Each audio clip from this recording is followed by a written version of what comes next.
അയാൾ കഥ എഴുതുകയാണെന്നുള്ള സിനിമയുടെയൊക്കെ ആ സമയത്തൊക്കെ ഏകദേശം ഞാനിങ്ങനെ കയറാം എന്നുള്ളൊരു അവസ്ഥ വരെ എത്തിയതാണ്. പക്ഷെ അവസാന നിമിഷത്തിൽ പ്രൊഡ്യൂസറുടെ വക ഇപ്പം മലയാളത്തിലൊരു വളരെ ഫേമസ് ആയിട്ടുള്ള ഒരു ഡയറക്ടർ പുള്ളി കയറി, അങ്ങനെയൊക്കെ അപ്പമായിട്ട് ഇരുത്തപ്പെട്ടു. സ്വാഭാവികമായിട്ടും സംഭവിക്കുന്നതാണ്. ആരുടെയും തെറ്റുകൊണ്ടൊന്നും ആവില്ല എന്ന് ഇതൊക്കെ ഞാൻ തുടങ്ങുന്നതിന് മുന്നേ ആദ്യമേ പറഞ്ഞ കാര്യമുണ്ട്, കുഴപ്പിക്കരുത്. ഞാൻ പറഞ്ഞില്ല, എൻ്റെ ജീവിതത്തിൽ ഇതുവരെ സിനിമാ മേഖലയിൽ വ്യക്തിപരമായിട്ടും ആരും എന്നെ അങ്ങനെ ദ്രോഹിച്ചിട്ടില്ല. അറിഞ്ഞുകൊണ്ട് ഇയാൾ ദ്രോഹിക്കണമെന്ന് കരുതിയിട്ട് ആരും ദ്രോഹിച്ചിട്ടില്ല. ആരെങ്കിലും നമ്മൾ പോയിട്ട് വേണ്ട എന്ന് പറഞ്ഞു വിട്ടിട്ടുണ്ട്? ഇല്ല, എനിക്ക് മോശം അനുഭവം ഉണ്ടായിട്ടില്ല കേട്ടോ, ഇവിടെ നിന്നും ഉണ്ടായിട്ടില്ല. ഇവിടെ നിന്നും മോശം അനുഭവം ഉണ്ടായിട്ടില്ല ആരും. അതിൻ്റെ ഒരു കാരണം നമ്മൾ എവിടെയും അധികമാവാത്തതുകൊണ്ടായിരിക്കാം. ഞാൻ ആരെയും അധികം ശല്യപ്പെടുത്തിയിട്ടില്ല. ഞാൻ ആകെ ഏറ്റവും കൂടുതൽ പോയിട്ടുള്ള കമൽസാറിൻ്റെ, അത് ഉണ്ണികളെ ഒരു കഥ പറയാന്നൊക്കെ സിനിമ കണ്ടതിൻ്റെ ഹാങ് ഓവറിൽ സാറിൻ്റെ കൂടെ തന്നെ വർക്ക് ചെയ്യണമെന്ന് ആഗ്രഹിച്ചിട്ട് തൃശ്ശൂർ കൊടുങ്ങല്ലൂർ അവിടെ എറിയാട് എറിയാട് നല്ല ദൂരമുണ്ട്. രാവിലെ ബസ്സിൽ നേരെ പോകുന്നു. ആദ്യം കണ്ടപ്പോൾ എന്താ പറയുക കമൽ സാർ? സാറിനെ ഞാൻ ആദ്യം ഈ പുഴയും കടന്ന് എന്നുള്ള സിനിമയുടെ പ്രൊഡ്യൂസറുണ്ട് കണ്ണൻ പെരുമുടി. പുള്ളി വഴിയാണ് ഞാൻ ആദ്യം ഇങ്ങനെ സാറിൻ്റെ അടുത്തേക്ക് എത്തുന്നത്. അപ്പോഴൊക്കെ സാറ് പറഞ്ഞിരുന്നു നോക്കാം, ഉറപ്പായിട്ടും എല്ലാവരും പറയുന്നത് അത് ആ സമയത്ത് അതിൽ എല്ലാവരും പറയുന്നത്. ഇപ്പം നമുക്കത് ഒന്നുകൂടെ ക്ലിയർ ആയിട്ട് നമുക്ക് മനസ്സിലാവും. നോക്കാം, ഉറപ്പായിട്ടും നോക്കാം എന്നിങ്ങനെ പറഞ്ഞുകൊണ്ടിരുന്നിട്ടുണ്ട് സാർ. എനിക്ക് തോന്നുന്നു അയാൾ കഥ എഴുതുകയാണെന്നുള്ള സിനിമയുടെയൊക്കെ ആ സമയത്തൊക്കെ ഏകദേശം ഞാനിങ്ങനെ കയറാം എന്നുള്ളൊരു അവസ്ഥ വരെ എത്തിയതാണ്. പക്ഷെ അവസാന നിമിഷത്തിൽ പ്രൊഡ്യൂസറുടെ വക ഇപ്പം മലയാളത്തിലൊരു വളരെ ഫേമസ് ആയിട്ടുള്ള ഒരു ഡയറക്ടർ പുള്ളി കയറി, അങ്ങനെയൊക്കെ. അപ്പോൾ വീണ്ടും ഞാൻ റോഷൻ അപ്പോൾ അപ്പമായിട്ട് ഇരുത്തപ്പെട്ടു. സ്വാഭാവികമായിട്ടും സംഭവിക്കുന്നതാണ്. ചാൻസ് ഉണ്ട്, അങ്ങനെ അതിനേക്കാൾ വലിയ എന്താ പറയുക, തള്ളി മാറ്റാൻ പറ്റാത്തവർ പറയുന്ന സമയത്തുണ്ടല്ലോ. ഇപ്പം എനിക്ക് തോന്നുന്നു അതിൻ്റെ പ്രൊഡ്യൂസറായിരുന്നു വിന്ധ്യൻ ആയിരുന്നു. അന്ന് എന്നോട് പറഞ്ഞ കാര്യങ്ങളാണ്. പുള്ളിയുടെ ഇതിലാണ് വന്നിരിക്കുന്നത്, എനിക്ക് നോ പറയാൻ പറ്റില്ല എന്ന് സാർ എന്നോട് അങ്ങനെ തന്നെ പറയാം. അപ്പോൾ നമ്മൾ ഓക്കെ സാർ എടുത്തതിൽ എന്ന് പറയുന്ന ഒരെണ്ണമില്ല അല്ലേ? എത്ര പ്രാവശ്യം പോയി? കമൽ സാറിൻ്റെ അടുത്ത് അത്രയും പോയിട്ടുള്ളൂ. കമൽ സാറിൻ്റെ അടുത്ത് വീട്ടിൽ പോകാറുണ്ട്. പിന്നെ രാമുകാരിയുടെ അവാർഡ് നൈറ്റൊക്കെ നടക്കുന്ന തൃശ്ശൂർ നടക്കുന്ന സമയത്തൊക്കെ സാറൊക്കെ വരും. അപ്പോഴൊക്കെ നമ്മൾ മുഖം ഓർമ്മ ഉണ്ടാവും കേട്ടോ, ഉണ്ടാകേണ്ടതാണ് സാറിന്. കാരണം എനിക്ക് ഗോൾഡിൻ്റെ സമയത്തൊക്കെ സാർ അന്നും ഇതേമാതിരി ഗോൾഡിൽ സാർ എനിക്കൊരു ക്യാരക്ടർ ചെയ്യാമെന്നൊക്കെ പറഞ്ഞിട്ട് ഇങ്ങനെ അതും പിന്നെ അവസാന നിമിഷത്തിൽ എന്തോ കാരണം കൊണ്ട് മാറി. പക്ഷെ കറുത്ത പക്ഷികളെ ഞാൻ ചെയ്തിരുന്നു. അത് വലിയൊരു വിഷമായിരുന്നില്ലല്ലോ. അല്ല, 2 സീനൊക്കെ ഉണ്ടായിരുന്നു. പക്ഷെ ഉണ്ടായിരുന്ന രസമുള്ള സീനായിരുന്നു. രസമുള്ള പരിപാടിയായിരുന്നു. അപ്പോൾ കമൽ സാറിന്റെ അടുത്ത് നിന്നായിരുന്നു ഏറ്റവും കൂടുതൽ നമുക്ക് പഠിക്കണം എന്നുള്ള മോഹമായിട്ട് ആഗ്രഹം. സത്യം. ആ കൂട്ടിൽ എത്തപ്പെട്ടില്ല. ഇനി ആ കമൽ സാറിന്റെ കൂട്ടത്തിൽ അഭിനയിക്കുക എന്നുള്ളതാണ് ഇനി. അതും ഒരു ആഗ്രഹമാണ് ഉറപ്പായിട്ടും. കമൽ സാറിന്റെ അടുത്ത സിനിമയിൽ എന്തായാലും ഉണ്ടാവുമെന്ന് എനിക്ക് തോന്നുന്നു. അല്ല, സാറിനെ നമ്മൾ അന്ന് മുതലേ ഒരു മാനസിക ഗുരു എന്ന് പറയാവുന്ന ഒരു അവസ്ഥയിൽ കണ്ടിട്ടുള്ള. എനിക്ക് ബാക്കി എല്ലാവരും ഇഷ്ടമാണ്. ഞാൻ അതുകൊണ്ട് സിബി സാറിനൊക്കെ എനിക്ക് ഭയങ്കര ഇഷ്ടമാണ് ആസ് എ ഡയറക്ടർ എന്നുള്ള രീതിയിൽ. പക്ഷെ എന്തുകൊണ്ടൊരു മാനസിക ഗുരു എന്ന് കരുതി ഇങ്ങനെയൊക്കെ ഇനി അടുത്ത ചാൻസ് ഒന്നും മടുപ്പ്, ക്ഷമ ഭയങ്കരമാട്ടോ. അതൊരു ക്ഷമയിലേ നിൽക്കാൻ പറ്റില്ല. തീർച്ചയായിട്ടും. ഞാൻ അതുകൊണ്ടാണ് പറഞ്ഞത്. ഞാൻ എൻ്റെ അനുഭവത്തിൽ നിന്നാണ് പറഞ്ഞത്. എനിക്ക് തോന്നിയിട്ടുള്ളത് ഏറ്റവും കൂടുതൽ നമുക്ക് ക്ഷമയുണ്ടായിരിക്കുക എന്നുള്ളതാണ്.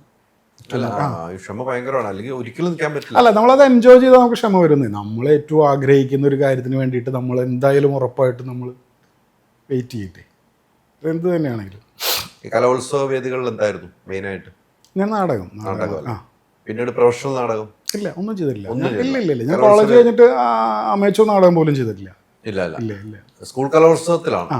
സ്കൂളിലും ചെയ്തിരുന്നു, കോളേജിലും. സംസ്ഥാന തലത്തിലൊക്കെ? അന്ന് സ്കൂളിൽ ഞാനായിരുന്നു ഡിസ്ട്രിക്ട് വരെ പോയിരുന്നുള്ളൂ. കോളേജ് ലെവലിൽ ഡി-സോൺ, ഇന്റർ-സോണൊക്കെ ബെസ്റ്റ് ആക്ടറൊക്കെ ആയിരുന്നു. ഇപ്പോൾ അധ്യാപകരൊക്കെ ആയിട്ട് കണക്ഷൻ ഉണ്ടോ? നമ്മൾ ഒരു വേറെ മേഖലയിലേക്ക് മാറിയപ്പോൾ നമ്മുടെ പഴയ സ്കൂൾ മുറ്റത്ത് അല്ലെങ്കിൽ കോളേജ് ക്യാമ്പസിലൊക്കെ എത്താനുള്ള ഒരു ആഗ്രഹം? ഞാൻ സത്യം പറഞ്ഞില്ല. ഞാൻ അന്ന് കോളേജ് കഴിഞ്ഞിട്ട് ഏകദേശം പിന്നെ ഒരു 10-15 വർഷം ഞാൻ ആ കോളേജിലേക്ക് പോയിട്ടില്ല. പിന്നെ ഈ കഴിഞ്ഞ വർഷമാണ് അവിടെ ഒരു മെഗാ അലുമിനിയൊക്കെ നടന്നപ്പോൾ ആണ് ഞാൻ പോയത്. നമ്മളൊരു നടനായിട്ടാണ്. അത് വേറൊരു സന്തോഷം. പിന്നെ അത് ഭയങ്കര അന്ന് എനിക്ക് ഭയങ്കര സന്തോഷമായിരുന്നു. കാരണം ഞാൻ ഏറ്റവും കൂടുതൽ പ്രാക്ടീസ് ചെയ്തിരുന്ന സ്റ്റേജ്, അവിടെ ഒരു ഓഡിറ്റോറിയത്തിലെ സ്റ്റേജ് ഉണ്ട്, അവിടെ നമ്മൾ ഗസ്റ്റ് ആയിട്ട് ഇരിക്കുന്നൊരവസ്ഥ. അത് ഭയങ്കര അനുഭവമാണ്, ഭയങ്കര സന്തോഷം ഉണ്ടാക്കുന്ന ഒരു അനുഭവമാണ്. ശ്രീനിവാസൻ ചേട്ടനായിട്ട് നല്ല മാനസികമായിട്ടും വേണ്ടെങ്കിൽ വളരെ ഈ നേരത്തെ പറഞ്ഞ മാതിരി തന്നെ നമ്മൾ കാണുന്ന ഒരാളാണ്.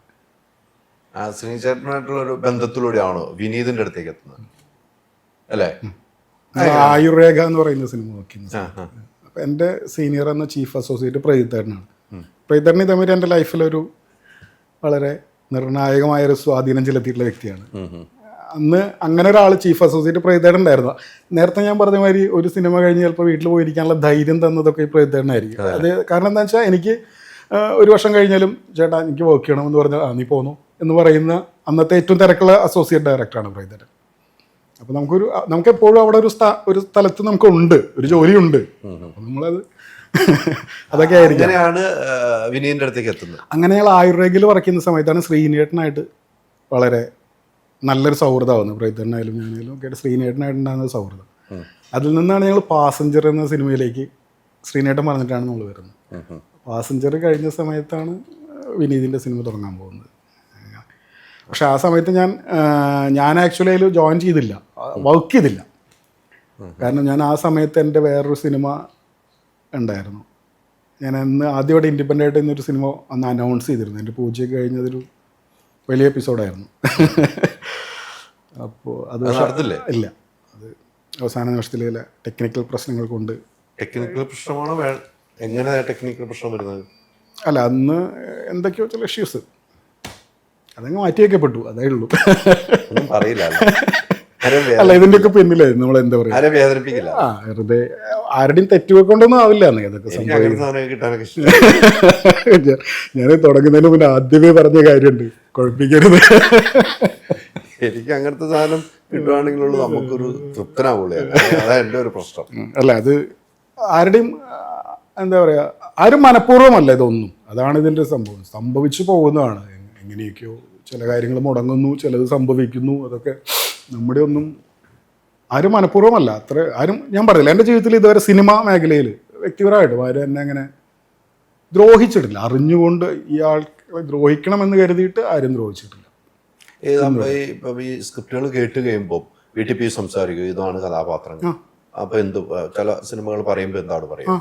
വീട്ടിൽ പോയിട്ട് ഞാൻ സിനിമയെക്കുറിച്ച്, കാരണം എൻ്റെ വൈഫ് സിനിമയെക്കുറിച്ച് ഭയങ്കര ഇഷ്ടപ്പെടുന്ന ഒരാളാണ്. എൻ്റെ കൂടെ എപ്പോഴും യാത്ര ചെയ്യാൻ ആഗ്രഹിക്കുന്ന ആണ്. അപ്പം അതുകൊണ്ട് നമ്മൾ കഥ കേട്ടാലും വീട്ടിൽ പോയിട്ട് പറയാറുണ്ട്. ഒരു ക്യാരക്ടർ വന്നു കഴിഞ്ഞാൽ നമ്മൾ പറയാറുണ്ട്, ചെയ്ത് കഴിഞ്ഞാൽ നമ്മൾ പറയാറുണ്ട്, ചെയ്യാൻ പോകുന്നതിനെ കുറിച്ച് ചർച്ച ചെയ്യാറുണ്ട്, എല്ലാം ചെയ്യാറുണ്ട്. വേണ്ട എന്ന് പറയാറുണ്ട്. ഈ കഥാപാത്രം ചെയ്താൽ ഒരു എന്തെങ്കിലും ഇല്ല വേണോ ചിന്തിക്കാനുള്ള ഒരു സമയം എടുപ്പിച്ചിട്ട്? ഇല്ല, അങ്ങനെയുള്ള ക്യാരക്ടേഴ്സ് നമുക്ക് രണ്ടാമതൊന്നും ചിന്തിക്കണോ അങ്ങനെയുള്ള ക്യാരക്ടേഴ്സ് വന്നിട്ടില്ല. അതുകൊണ്ടായിരിക്കാം. ചിലത് ഈ പറഞ്ഞ മാതിരി എനിക്ക് ചെയ്യാൻ മടിയുണ്ടാകുമ്പോൾ, അല്ലെങ്കിൽ ഇത് ഈ പറഞ്ഞ മാതിരി ചില ധൈര്യമില്ലായ്മ സംഭവിക്കുമ്പോൾ പറയല്ല അത് ചെയ്യണം എന്ന് പറഞ്ഞിട്ടുണ്ട്. അങ്ങനെ പറഞ്ഞിട്ടുണ്ട്. ചെയ്തോളൂ. അങ്ങനെ പറഞ്ഞിട്ടുണ്ട്. അത് ഞാൻ തുടങ്ങിയിട്ടില്ല, സിനിമ തുടങ്ങിയിട്ടില്ല. ഇനിയിപ്പം ഈ കുറച്ച് കഥാപാത്രം ചെയ്തിട്ടുള്ളൂ എങ്കിലും നമ്മുടെ മനസ്സിൽ ഒരു ആഗ്രഹം ഉണ്ടല്ലോ, എനിക്ക് ഇങ്ങനെ ഒരു കഥാപാത്രം കിട്ടിയാൽ എനിക്കത് ഒന്നും കൂടെ ഫലിപ്പിച്ചെടുക്കാം, അങ്ങനെ ഒരു ആഗ്രഹമുള്ള കഥാപാത്രം ഏതായിരിക്കും? ഞാനിതുവരെ ചെയ്യാത്തൊരു ഹ്യൂമർ ടച്ചുള്ള ക്യാരക്ടർ ചെയ്തിട്ടില്ല. അങ്ങനെ ഒരു ക്യാരക്ടർ ചെയ്യണമെന്ന് ആഗ്രഹമുണ്ട്. അതല്ലേ, ധൈര്യമാണ്. പിന്നെ ചിരി മതി അതിനകത്ത് പിടിച്ചിരിക്കാൻ. നിങ്ങൾ ചിരിയിലൂടെയും പറഞ്ഞു പോകാന്ന്.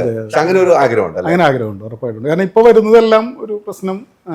ഞാനിപ്പോൾ കണ്ടൊരു പ്രശ്നം ഈ പറഞ്ഞ കാര്യം എല്ലാം cyber cell officer, professor, advocate, അതൊന്നും മാറിയിട്ടില്ല. അത്തരം ക്യാരക്ടേഴ്സ് അങ്ങനെയാണ്. എല്ലാം വൈറ്റ് കോളർ ജോബ്സാണ് എനിക്ക് എല്ലാം വരുന്നത്.